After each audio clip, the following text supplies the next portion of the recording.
Good afternoon. I'd like to call the Health, Human Services, and Aging Committee to order Wednesday, April 16th, 2025.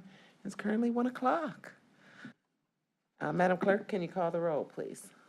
As a reminder to all in attendance, this meeting is being recorded and live streamed on the county's YouTube page. Calling the roll, Ms. Conwell. Present. Mr. Sweeney. Present. Mr. Castleberry. Here. Mr. Schlepper. Here. Mr. Hauser. You have a quorum. Thank you. Anyone signed in for public comment today? No, Madam Chair, no one has signed in. Right, so we have approval of the minutes, and then we have one matter referred to committee today. Could I have a motion and a second to approve the minutes for the April 2nd meeting? Make a motion to approve those minutes. Second. Been approved by Schlepper, moved by Schlepper, seconded by Castleberry. All in favor, please say aye. Aye. Aye. Right, Madam Clerk, if you could read the only item into the record. Resolution 2025-0147, making an award on requisition 15499 with AmeriCab Transportation Incorporated in the amount not to exceed $8 million for non-emergency transportation services for ambulatory Medicaid-eligible individuals in Cuyahoga County for the period March 1st, 2025 through February 28th, 2027. Good afternoon, David Merriman from the Department of Health and Human Services. In a second, I'll be joined by Marcos Cortez from the Division of Contract Administration and Performance. Marcos will provide detail on this item. I do know we also have the owner of the vendor that has been awarded this contract in attendance today. And I think what we're here with is the non-emergency transportation, or NET program. This is a longstanding program that is managed through the Department of Health and Human Services. The team that manages this are staff of our fiscal officer, Kathy Starks. They're not here today. They are largely clerical. This is, for the most part, a contract where the county receives funds that pass through us to a provider to support individuals to get to non-emergency medical visits. So I'm going to ask Marcos to come up and describe the program in more detail, our process, and next steps. Thank you. Good afternoon, Marcos Cortez with Health and Human Services. Again, this is our net transportation contract. These services provide Medicaid eligible residents to receive regular and appropriate medical treatments through these rides that are conducted 24 hours a day, 7 days a week. This is so they can, maintain their current health level, achieve a longer life expectancy, and experience an improved quality of life. We did issue an RFP for these services recently, actually in December of 2024. We did get 4 bids. AmeriCab was the highest scoring. Again, this is to provide medical transportation. We'll serve approximately up to 600 individuals on up to 2,000 trips throughout the lifetime of the contract. Again, it's for medical treatments and appointments on a regular basis. We do have Mr. Patrick Keenan here from AmeriCab. Mr. Keenan was the general manager of AmeriCab for a long time. He retired, but still maintains working relationship with them. So he's here to answer any specific questions related to the program if you may have them. Any questions from my colleagues? Councilman Sweeney. Thank you, Madam Chairwoman. Marcos, how are you? Good. You're good? Thank you. Last time we did the contract, didn't we have something about helping people in the car and the door or something? And I haven't heard anything from it, so that's been resolved? So we do on occasion get some, some inquiries about some of the service that's provided that, like David said, that goes through our fiscal office and they manage those relationships and make sure that those concerns are addressed. As far as I know, we haven't had anything since then, and it's been quite a while. Yeah, and I've known Patrick for a long time. He's right up the street, 137th, and they do a great job. And it's the ability to transport the people that need the ride and give it in a comfortable and safe way is very important, and that's what they provide. So thank you.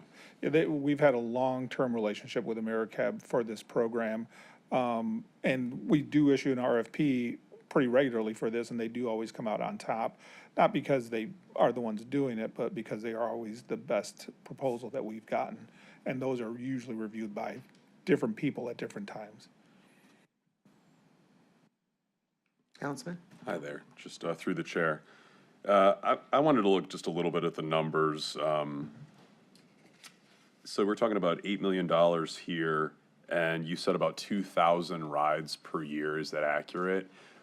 So that, if my math is correct, that's about $4,000 per ride. Is that correct? Now, I guess what I'm wondering is what other services does that include? Does that include the salaries of the drivers? Does that include fuel, all those other things? I know that sometimes these expenses can be, you know, pretty high, but I'm just curious about the breakdown there.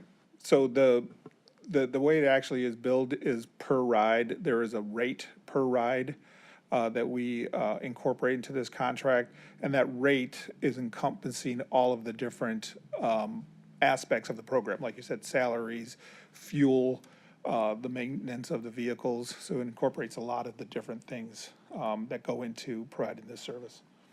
And that's helpful to me as well, because I think then, you know, if that makes more sense as opposed to, you know, if all of those other pieces were the responsibility of other tenants of their program, right? So I don't know if you had some other thoughts there. Yes, I just want to also recognize that $8 million is a multi-year contract, so that is not the per-year cost of the contract. And so per year, we're spending between 2 and 3 million. These are dollars that they're not technically capped. So we could actually, if more people present themselves to get a ride, we can provide more. So I don't know that we'll see $8 million in expense during that period, but we could spend up to that much. And always our goal is to draw in as much dollars as possible, because that means we're serving more residents. Continuously looking at how we make sure the knowledge of this program gets out into the community, that people know they have it. And I think there's an element, this is anecdotal, that as people access this service, they actually are healthier, they stay with us longer, they continue to access it. And I think we have some very good word of mouth review on the service. And we are also an aging county. And I think as we hear from Natasha Pietrocola from the Division of Senior and Adult Services, we're gonna have more and more seniors in our county. So that's why, you know, maximizing this program, trying to draw in as much money, having as much capacity adds a valuable service for folks that are unable to get themselves to and from an appointment. So just, again, reiterating key things is this is $8 million for a contract that will run through 27. This is money that passes through us, and it is tied to a per ride rate that is, in essence, the price that you would pay for a cab ride. So do we pay, and again, through the chair, just another question or two, and I promise I will stop. So obviously it's funded 50% federal, 50% state. So we're just the pass through and we're managing this. Is that kind of the extent of our involvement with us? Yes, that's correct. So an individual presents a need actually to their doctor, and it is through the individual and their medical provider that they schedule the ride with us. We do have clerks that are gathering that information, issuing the voucher for them to use the service. And then we pay invoices for the rides when the service occurs. Okay, yeah, that answered my final question then. How does it work on the other side of it, right? So if somebody has utilized this service, you know, 2 a.m, they need a ride to the hospital for whatever reason, then it's just, is it billed through their insurer under Medicaid and then we cover it, or what does that look like? No, it's just, so first I do want to say is the non-emergency component. A lot of this is going to dialysis. A lot of this is going to a regular treatment that a person could have for a chronic medical condition. So if somebody's getting up in the middle of the night and has a concern, they're having a stroke or a heart attack, obviously they should be calling 911. That is emergency transportation. This is for more routine, ongoing arrangements where you create a schedule. And you know that you're taking a person to dialysis on the following days. And so they can actually get this set up so that they have reoccurring appointments, and we're always getting that person. And then and then we're issuing the voucher to be able to ensure that transportation occurs. Thank you very much. You're welcome. Councilman Hauser. To the chair, to the directors, I would love a breakdown of where the participants are coming from. I'm not sure everybody in my district is aware of this program. I'm not sure how I know you referenced word of mouth. Is there any other way you are getting the word out that this program exists? And do we have an insight of where in the county transportation or riders are coming from? It's not on the information in front of us. I'll have to check. Okay, Let me please. check and see what information we could find out. We do post this on our website. We have information about it in our buildings. It's something we And I have ask because out I'm there. not sure East Cleveland residents are aware that this program exists, and I think this would be a great resource for multiple cities in our county. And so, yeah, if you can find out where they're coming from, and then I would love to work with you guys so we can strategically make sure that all our residents are aware. Sounds good. We could ask Mr. Keenan if he has any information related to that.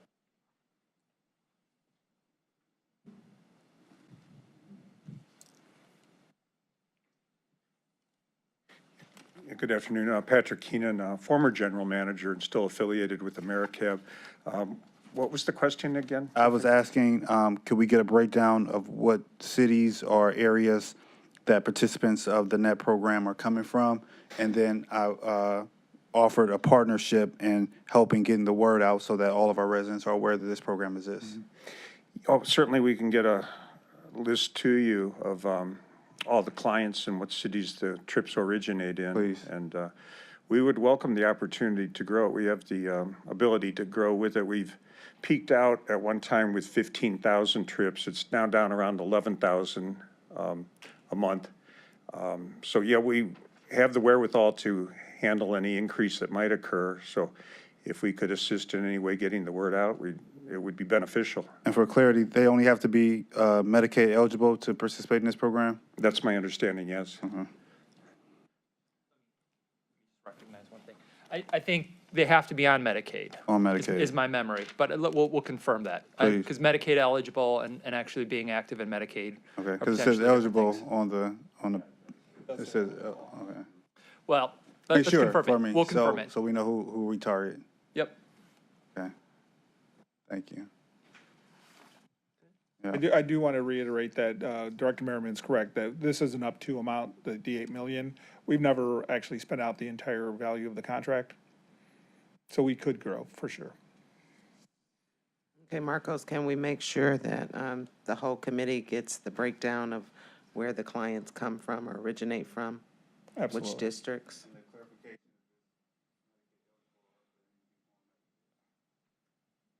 But I think they have to be we can do that, but I think they have to be Medicaid. They do have to do that. So can you provide that list, not just for last year, but the year before? Yeah, we should be able to provide that information. And, So my understanding, I mean, based on what my notes were, it is Medicaid eligible, not necessarily on Medicaid, but again, we'll have to confirm that. is this a specific age level that is served or any kind of Cuyahoga County Board of Developmental Disabilities? I know we have a contract with that. Is this the same one? No, this is Huh? not for that, no. Something totally different. Okay. So, yeah. One more brief question. You mentioned that historically and other times we haven't spent down this full amount. So let's say we have 8 million and we have 7 million that we've spent. Where do those funds, they kind of just sit in reserves for subsequent years? What does that kind of look like? I'd have to check with the fiscal office, but I believe because it's like federal and state funds, I think we draw down on it. I don't necessarily believe that we actually have it in a budget, like in a line item to be able to use for something else. Okay, so explain to us a little bit how that works. So 50% of federal and 50% state is paying this. AmeriCab is sending us the invoice. Correct. Then our department, HHS, is drawing down, and that's how they're paying AmeriCab on a monthly basis? So we probably pay first, and then we draw down to reimburse ourselves. Pay first. And it was mentioned a rate per ride, so is that inclusive of the up and back, or just one direction? I believe it includes just the, one ride, like to and back. Okay. Yes. So to the facility, And we then bill back. for that, and then back, we bill I believe, no, it's per ride. on a whole ride. Gotcha. Okay. Any other questions from the committee? Any else that you would like to share? Okay, this is for 2 years. Is there an option year in this? I believe we always include an option year. Okay. We'll expect the responses. You'll send them to Levine? Levine, yep. All right, thank you. Can I have a motion to move this forward? Is it possible to get this approved on second reading suspension? Oh, you guys always do second reading. Yes, we can do that. So moved. All right, moved by Sweeney, seconded by Hauser. All in favor to move R2025-0147 to the full council under second reading suspension, please say aye. Aye. Thank you. All right, any miscellaneous business from anyone? Hit that gavel. Are you gonna share later in committees as we get closer to your resource fairs and things like that? So it'll be out there? Sure, so I can share closer and I can share now on April 28th, we have a reentry housing summit at CSU and their law department. It starts at, I think, 10 o'clock. And so I will get you guys more information in meetings to come. Thank you. Thank you. Meeting adjourned.